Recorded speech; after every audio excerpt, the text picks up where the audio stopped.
Hey guys, today I wanted to talk a little bit about the lightning build for the Elemental Shaman in Mythic Plus going into Season 1 of Dragonflight. So first and foremost, I do believe that this is going to be the go-to build for most Elemental Shaman, especially as we get into higher and higher keys. It has a very well-rounded damage profile. It does really good at mass AoE without having to give up too much single target. So let's just kind of go right into it. It plays a little bit differently than Shadowlands because of the addition of Icefury in this build, because of its child node, Electrified Shocks, which allows Icefury's Frost Shocks to hit up to 4 targets total. This really shores up a big issue that Shamans have had in that 3 to 4 target range. That's typically where we've fallen off in lightning type builds. We do pretty good on single target and we do really good on mass AoE, but in that 3 to 4 target range, that's where we really struggle, and this really helps shore up our damage in those situations. I know that a lot of people really don't like Icefury, and unfortunately, there aren't really good options to replace Icefury, just because we're already taking so many of these talents on the left side. We can talk about it a little bit later, but for right now, I do think that it's your best option for Mythic Plus, especially in those higher keys. We're obviously going to be taking everything left side, everything lightning on the left side, and one thing that I will say is that Flash of Lightning can be replaced and put down here with Elemental Equilibrium. Theoretically, you're going to get more damage this way if you do it this way than getting just a little bit faster cooldowns on your Elemental and on your Stormkeeper. But the fact that Flash of Lightning reduces so many cooldowns outside of just those two things, you can theoretically get your interrupt down to like 7 seconds because it is also considered nature damage. So if you want to be that Elemental Shaman hero in your dungeons who can just basically be interrupting things every like 7 seconds sometimes, or it's usually for me, it's usually around like 9 to 10 seconds, but still, that's a really short cooldown on an interrupt. So if you're going to be pugging a lot, I'd highly suggest Flash of Lightning. It also just feels good to have because you're getting that Stormkeeper back quicker, you're getting your Storm Elemental back quicker, but just know that from a theoretical perspective, the extra point in Elemental Equilibrium does do more damage. But for me personally, I'm going to be using Flash of Lightning pretty much all the time. We're going to be taking Primal Elementalist, which will allow our Storm Elemental to have the Tempest ability. You will have to press that yourself, and I'll talk about that a little bit later. We're going to be running Elemental Blast, which does a ton of damage in single target, and it will also, because of our Echoes of the Great Sundering, be empowering our Earthquakes so that our Earthquakes do more damage. I know a lot of people don't like Echoes of the Great Sundering either, but it still does a lot of damage, so keep that in mind. Finally, down here, we're also going to be using Lightning Rod, which is probably my least favorite part of this build, and if you absolutely hate it, you can go with the second charge of Stormkeeper, though I do not think that's better. Pretty much all the time, there are some arguments to be made for the second charge of Stormkeeper, but Lightning Rod will give you more damage over the course of a dungeon than having the second charge of Stormkeeper in most scenarios. So that's kind of the big thing as far as what we're interacting with here. So with that being said, let's go ahead and talk about how this plays out in, like, let's say like 5 targets, because that's the easiest thing for me to find. All right, so here we are in Valdrakken. We've got our 5 target dummies, and I'll start with 5 and more target situations and then move to fewer and fewer. So first off, as soon as we hit the 5th target, as soon as we go over 4 targets, Icefury starts dropping off drastically in terms of how much damage it's going to do. So in a theoretical sense, you're mainly just going to be focusing on using Chain Lightning, building up your Maelstrom, and then switching back and forth between Elemental Blast and your empowered Earthquakes. And that is pretty much it. However, that's only a theoretical sense. We know that in Mythic Plus, we're going to be moving around. We're going to be dodging mechanics. We're going to have situations where we'll need to stop casting because there's a couple mobs in this season that will be able to interrupt you. So you'll need to be looking out for that as well as things like quaking. So in these situations where we need to move and maybe we don't have Spirit Walker's Grace available, it's not off cooldown or something like that, I would suggest, if you know that you're going to need to move during this pack, start off with Icefury so you have a button to press so that you can move and still be doing some relevant damage. Just a suggestion, again, it does do less damage as soon as you hit that 5th target, but it does give you something that you can cast while moving. So just keep that in mind. But for the most part, we're going to be focusing on casting our Chain Lightning to build Maelstrom, spending that on going back and forth between Elemental Blast and your empowered Earthquakes. And that is basically it. as far as your gameplay. So very simple at high target counts. One thing I want to keep in mind is when you're using Lightning Rod, one thing that's really annoying is that it is possible for when you cast Earthquake, if your target already has Lightning Rod, it has a chance to land on that same target that you're targeting. So it has like a 20, in 5 targets, it has a 20% chance to hit your same target. But if you want to control where it goes, it will always go on the target that you're targeting if Lightning Rod is not present. So if I want to, I can direct exactly where my Lightning Rod goes. As you can see right here, it will 100% go on the target that I'm targeting right now. So you can direct where that Lightning Rod goes. If that feels too min-maxy for you and you just want to take the risk of it overlapping your previous Lightning Rod, I kind of don't blame you. So don't worry about it too much, but if you do want to min-max where that Lightning Rod ends up, you're going to have to move to a target that doesn't have it when you're casting Earthquake. This is still useful to do, especially in situations where mobs are dying at different levels, because that allows you to direct where the Lightning Rod is going to go, and it won't randomly get put on a target that's about to die. Maybe this is way too much, min-maxing for the average person. If you just want to stay on one target the entire time, if you're only doing low keys, you're not worried about, doing everything in your power to make sure that you're doing as much damage as possible, I really don't blame you, honestly, because it does have a chance to hop to a different target as well. It will probably do this most of the time, but I do feel it's actually more important to get your Lightning Rods on targets that aren't just about to die.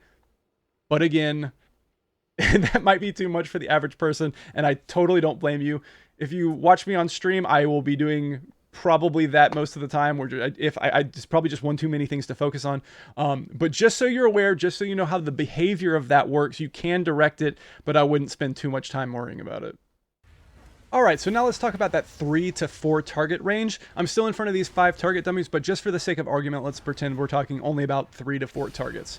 This is where Icefury really begins to shine, because not only is Frost Shock going to hit all of the targets that are present, but it'll also apply a debuff to them, which will make them take 15% increased nature damage from you. So that will be your Chain Lightnings and your Elemental Blast. So keep those 2 spells in mind. So what this will look like as you're approaching a group of mobs, you'll be using your Icefury, you'll be applying that Frost Shock debuff, and you can get in, with at least with current haste numbers, about 2 casts per Frost Shock. So if that's 1 Elemental Blast and 1 Chain Lightning, or 2 Chain Lightnings, that's about as much as I can fit in currently. That number might change as we go through the expansion, but just keep that in mind, that for right now, you can kind of get into that rhythm of Frost Shock 2 casts, Frost Shock 2 casts. Also, you don't have to worry about applying it, making sure it's applied for your Earthquake. That's physical damage, so that's not going to benefit from that nature debuff.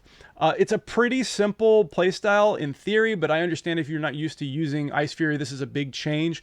But just think about that 1 Frost Shock for every 2 spells, and just kind of get into that rhythm. Again, might be up to 3 later on down the line with more haste numbers, but for right now, you can easily, comfortably fit in those 2 spells. So that's what it's kind of looking like for 3 to 4 targets.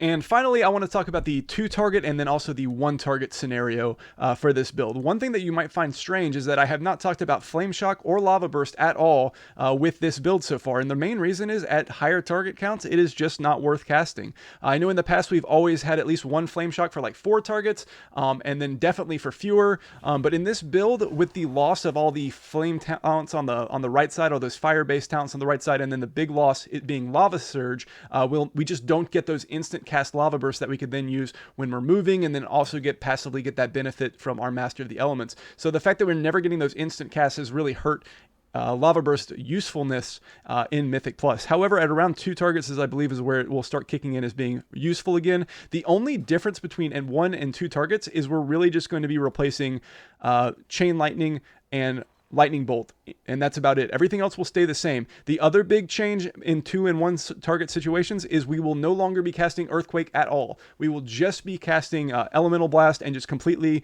ignoring Earthquake in those 2 situations, which is really okay.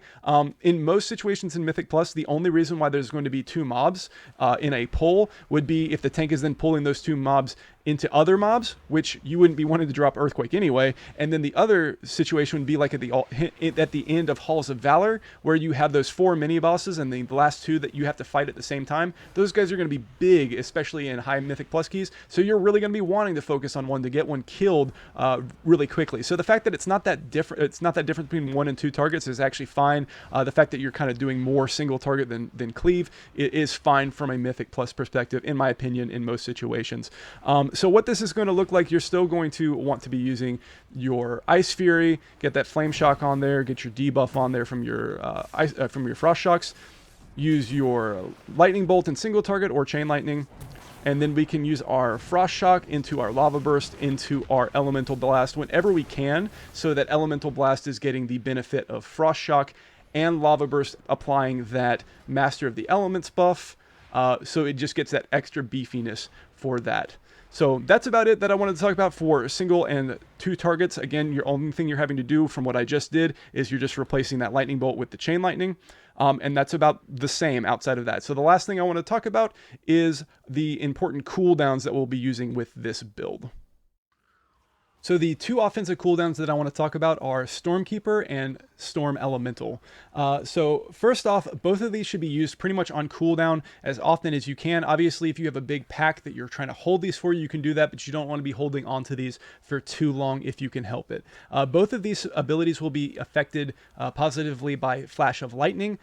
This will reduce those cooldowns every time that you cast Lightning Bolt and Chain Lightning. So be aware of that. The more you're casting Chain Lightning and Lightning Bolt, the quicker you're getting your Stormkeeper and your Storm Elemental back. So let's talk about Storm Elemental, because it does 3 things when we have the Primal Elementalist talent. The first thing is, when you have Storm Elemental out, every time you cast Lightning Bolt or Chain Lightning, you'll gain a stack that increases your haste up to 10 stacks. That's just really nice and just helps with that cooldown, but you don't really have to play around that in any kind of way. You might be more incentivized to cast more Chain Lightning to kind of get that quicker, but you don't really need to change your play style based on that alone. It is just a nice bonus. Number 2, your Stormkeeper has 2 abilities. One, it'll use it itself, and one that you actually have to cast. Like, you actually have to have that ability bound or click on it, but you probably should bind it. And that is Call Lightning, which he will use on himself as soon as he's cast. He will just cast that on himself, and that will give him a 300% damage amp. So when you cast Storm Elemental, wait for him to cast Call Lightning before you use his 3rd ability called Tempest. And so he's casting it now again. So now I'm going to use Tempest. And what Tempest does is he attacks one target and then will pulse AoE out to other targets around him. So the 3 things with Storm Elemental: he has that stacking haste bonus for you every time you cast Lightning Bolt and Chain Lightning. Wait when you cast him for him to cast Call Lightning on himself. He will do that himself. But Tempest, you have to direct him to cast. So if you need to make a weak aura or something so that you know when that's happening, do that. Or if you just want to stare at the pet bar and watch when Call of Lightning goes on cooldown, that will also work too. And then with Stormkeeper, if you've played Elemental Shaman before, I don't really have to explain this. It just does a lot of damage. Again, you want to cast Stormkeeper on cooldown as often as possible, because it just does so much damage. An instant cast Chain Lightning that will hit all targets that are in range, and that can be hit up to, I guess it's 5 targets. And then we'll also have an overload on every single one of those targets. Very powerful spell, again, reduced by that Flash of Lightning. So those are the 2 main ones to look out for, and be casting as often as possible, just to keep those in mind. So last but not least, let's talk about the class tree a little bit. One of the nice things about this build is it gives you a lot of freedom in the class tree to pick things that you need depending on the dungeon, or even just the composition of your dungeon group. So a lot of these towns can be moved around to whatever you want if you don't want to have a reduced cooldown on Gust of Wind, because you don't really need it to be 20 seconds, or 30 seconds is usually fine for most situations. If you want to pick up Thunderstorm, if you want to pick up, let's say if there's a curse, you can pick up Cleanse Spirit. Maybe you're not going to need Nature's Swiftness, or you don't want to mess with it. One nice thing about Nature's Swiftness is that you can use this with your Elemental Blast. It's not a huge deal, but it does give you that ability to take a cast that's already kind of on the longer side and cast it instantly. I didn't really mention it in the guide because it's not really that big of it's not that important of a part, but it does allow you to get those casts off a little bit quicker. Slight damage increase there, or just convenience for movement for those longer cast time things. But you can also move that if you don't want to need it. Again, it's not that big of a deal. You can put that, maybe you need a Hex, maybe you need Tremor Totem. There's a lot of things that you can move around here. So if we take everything out that we don't really need, that are not mandatory for doing the most amount of damage, we get to about 9 points that we can move around, and you can pick for anything essentially. Some of these might be a little bit more important than others. Getting an extra 8% max health is very nice. Personally, I think that, and I said this in the other guide, that I think Ancestral Guidance is just too good to pass up. Getting that on-demand healing from a DPS can be really, really helpful, especially in really high keys. So don't sleep on Ancestral Guidance. But even with those things picked up, you have plenty of talents to mess around, pick up things that you need, and kind of customize it to your group experience. So a lot of things that you can do here. There are no wrong answers. Just be kind of aware of what you're doing with your group and what dungeon you're doing. I guess I did say that I would talk about what you would do if you did not want to use Icefury. You don't really have much choices here. You can really just kind of take a point out of Electrified Shocks, and then maybe take the Icefury and put it down here, maybe into Elemental Equilibrium. If you want to do that, again, the Echo of the Elements is really not helping you too much. At the start of a single target fight, then you can more easily line up those Lava Bursts and get Master of the Elements on your Elemental Blast. But other than that, it's just really not doing much by having this talent. But if you really don't want to play with Icefury, that's kind of the only place it can go. And this will do less damage in that 3 to 4 target range. So just, keep that in mind. Actually, just do less damage, period. So just keep that in mind. It is lesser than, but if you absolutely do not want to use Icefury, that's kind of the only place you can go with that. One more bonus variation to this spec that I almost completely forgot about mentioning is you can also take Surge of Power instead of taking Aftershock. This is very good for pure single target, and then also for whenever your Chainlight is going to be hitting 6 targets consistently. So if you're in those situations, either a lot of single target or a lot of 6+, this talent might be better for you. You don't have to worry about the randomness. With Aftershock, it will always do what it does, but in the in-between times, in between like 1 and 6 targets, doesn't really do much for 2 targets. Maybe use it on Flame Shock, but overall, that's not what this build is about. You're not really going to be using that Lava Burst to reduce the cooldown on your Storm Elemental. You're not really going to be freezing things in place. So it's not that helpful overall in that middle ground. Really good for one target and really good for mass AoE. Personally, Aftershock is just better across the board for all targets. So I will personally be running Aftershock most of the time, just because it's going to be good in all situations. You don't have to think about it that much. It just does what it does. A little gambly, but just keep in mind that Surge of Power might be right for some situations as well.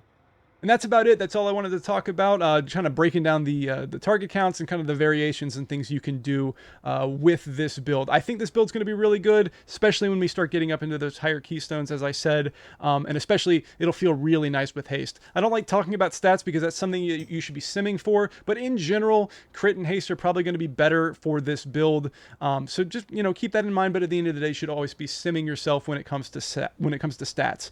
If you want to see these guides in a web format, I'd highly suggest looking at Icy-Veins. The guide there is being written by Stormy, and then also Wowhead's guide on Elemental Shaman is done by Hawk Corrigan. Both of these guys are way smarter than I am, so if you prefer seeing things written, that's the place I would go. But if you came here for a YouTube video, you got it here. So thanks again for watching. Comment, subscribe. I'm on Twitch TV at twitch.tv/Ridmark, and I'll be streaming there as soon as Mythic Plus hits. A lot more when that happens. So thanks guys for watching, and I'll see you guys next time.